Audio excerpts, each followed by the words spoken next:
Hello, good afternoon everyone. Isang magandang hapon naman po sa lahat.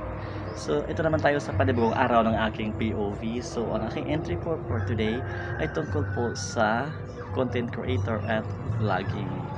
So, sa napansin niyo po, no, is talamak po talaga ang marami po talaga sa atin ang gusto na pong mag-vlogger. Naintindihan ko naman po na sa isip po ng iba ay madali lang po ang pera sa pag-vlogging. So, matagal ko ng familiar sa akin tuwing panahon pa ng pandemic, yung, ibang tao wala na pong ibang pinagkakaabalahan kasi kulong sa bahay. Napakatagal na po pati ng ating kasaysayan yun, 4 years ago na yata. Natapos ang pandemic 4 years ago. Pero 2019 to 2020 siya, nagsisimulang nag-boom yung industriya ng vlogging kung nagkakamali po ako, no.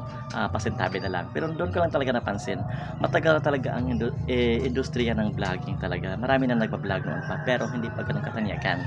Yung mga content na nakikita natin sa Facebook, yung mga video na tinitingnan natin, is yun na pala yun, di ba? Actually, hindi ko talaga na-realize yun na gano'n pala yung kalakaran hanggang sumikat na itong pagba-vlog. At ito na nga po, no, sa isip po ng iba is madali po talaga magkapera. So, ako hindi talaga ako naengganyong mag-ano dyan. Although may reliable internet sa bahay, may gadgets naman ako na pwedeng gamitin. Never talaga akong ah, tawag dito, naghangad ng maging vlogger. So, yung Facebook talaga ang pinakamadaling platform na pasukan sa ganitong industry. Pero ano siya eh, hindi rin ganun kadali kumuha ng pera. Kumbaga, there's no AC money sa sinasabi pa nila.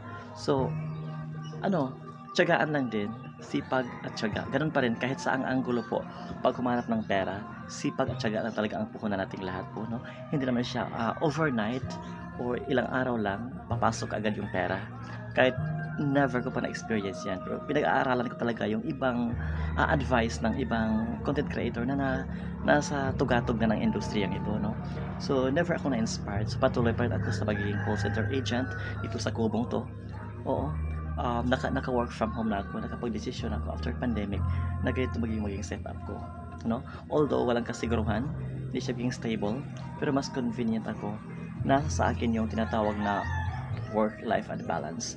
So, marami akong kaibigan nag-advise bakit hindi ako nagpa-vlog. Total, may reliable internet naman, may cellphone, may gadget, laptop at PC meron din. So, dati nga dalawa yung cellphone ko eh. Pero nabenta ko na. So, yun na nga. Hindi talaga.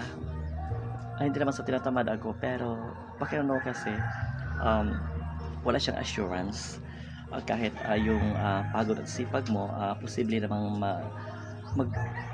magbubunga yan balang araw. Pero, ano lang, ganoon pa din, nasa sa atin pa rin yun kung paano natin panatilihin na papasok yung pera natin, no? May kanya-kanya tayong paraan, di ba? So yun na po muna. Have a nice day, guys.